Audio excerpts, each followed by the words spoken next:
let me show you this here, and this is part of this segment also. So let's set up the anti-war rally. Why do we even need one? So let's go to Sean Hannity here, and this is from Aaron Mate. I saw this. Sean Hannity. Let's listen how he talks about Russia, China, and Iran. So let's listen to this, and let me know if you want to stop and chime in, and then we'll play the short 45-second Democracy Now! Video. Russia and Putin's hostility and aggression against our country, the United States, has now reached a dangerous new height. Now, tonight, the question is this. What will your President Joe Biden do? Is he going to offer maybe another waiver for the Nord Stream 2 pipeline, put more sanctions in place? Putin's not going to care because he's selling his energy and getting filthy rich. He's selling it to China, the rest of the world. And all of this comes as a new axis of evil is emerging between these three top geopolitical foes. China's dictator Xi is now scheduled to hold a very rare but significant meeting with Putin in Moscow. So how much you want to bet they'll probably be trading jokes about just how pathetically weak America's president is? This is beyond embarrassing. This is danger to the safety and security of the entire world. America's. So this I have to chime in. It was hard for me to stay quiet for that whole thing, but this selling, and they do this all the time, Republicans with Democrats, this selling that somehow Joe Biden administration, the people that's marching us to Armageddon, is somehow soft on any of these people is to make what he's doing seem like it's not a big deal. This is why I think this is a red-blue dance. It's them knowing he's doing some outrageous shit, but then they have to point to it and go, "You're not doing anything to make people think." It's how Democrats sneak by all the most terrible legislation. It's because of this, and this to this point that Sean Hannity is making right here. Play the video. All right, so let me play it, and if you want to chime in, let me know. And let me read this, actually, because this is actually a good tidbit of information to have. The Pentagon recently announced it will devote over $3 billion of its already stretched thin military budget. They talking about a military budget of $800 billion. It's stretched thin to the climate-related initiative in 2023 alone. His enemies are on the move. They are aggressive. They are consolidating power. They're creating partnerships and alliances that the world better take note of while Joe Biden, your president, is asleep at the wheel. They're advancing their country's interests. How dare they? It's so ridiculous. Let's continue. Putin took out an American drone over international waters. And I ask again, Joe Biden, what are you going to do? Russia, it's so insane.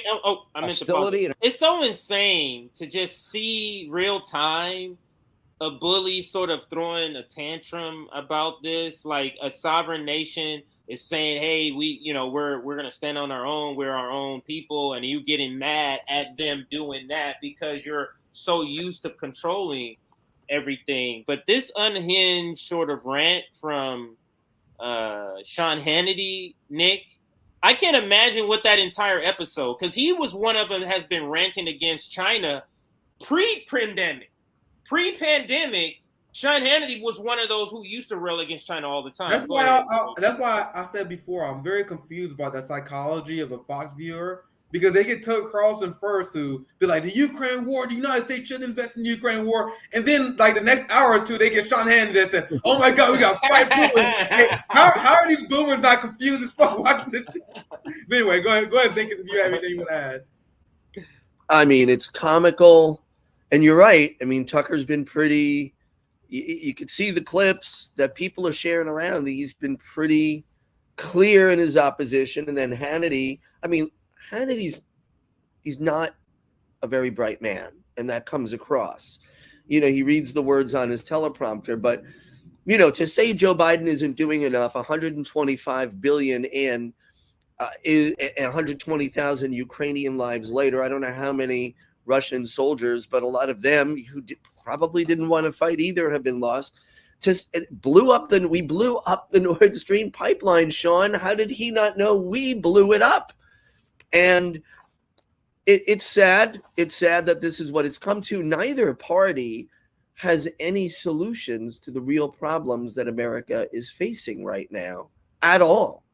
We've completely abandoned, I'll go back to East Palestine, we have abandoned the working class and the poor in this country. We've abandoned black and brown working class and poor. We are abandoning white working class and poor. Both parties don't have solutions, so they love to distract with their foreign policy. They want war. They want to build up toward war. But, to think that CNN doesn't want this war just as much as Sean Hannity, they're just a little more nuanced in the way they push for it, is folly. The other thing, too, is all those stations are losing viewers left and right. Fox is in the lead, but in the demographic that matters, they're not doing well either. People are stopping to pay attention to two things in this country, and that is the most dangerous thing for the establishment. And I'll leave it with this. People are not paying attention to mainstream media. It does not hold the sway that they think they hold. And they're not paying attention to politicians. More and more people are disengaged with the stupid political process, with the parties that do nothing for us, with political parties that couldn't give us universal health care in the middle of a deadly pandemic, that couldn't give us an increase in the minimum wage.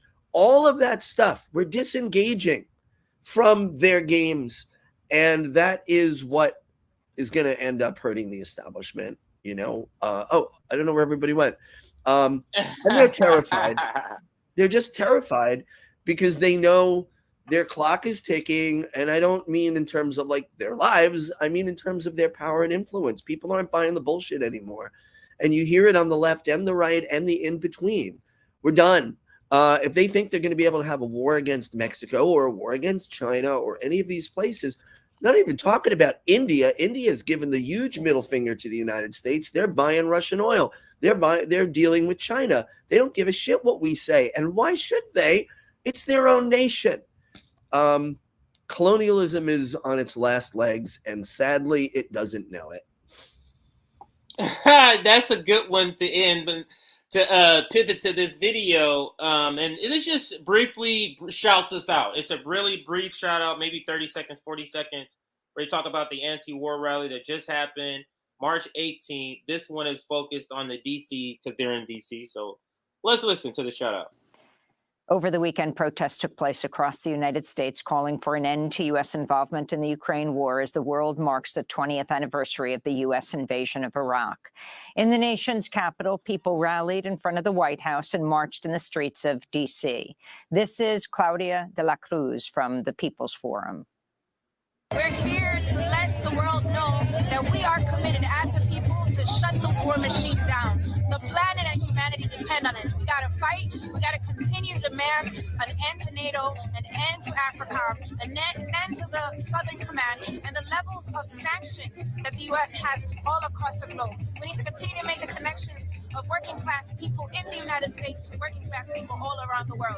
So we're here making those demands. We're also recommitting ourselves to lift up the anti-war movement once again. The Costs of War Project estimates up to 306,000 Iraqi civilians have died from direct war-related violence, while hundreds of 360,000. That's what Democracy Now! Morning Joe said something like 100,000. Thousands more Iraqi civilians have died. Okay, so that's all. That's pretty much sums up this segment where they cover the war protests. I wanted to establish the need for why we have to have these war protests.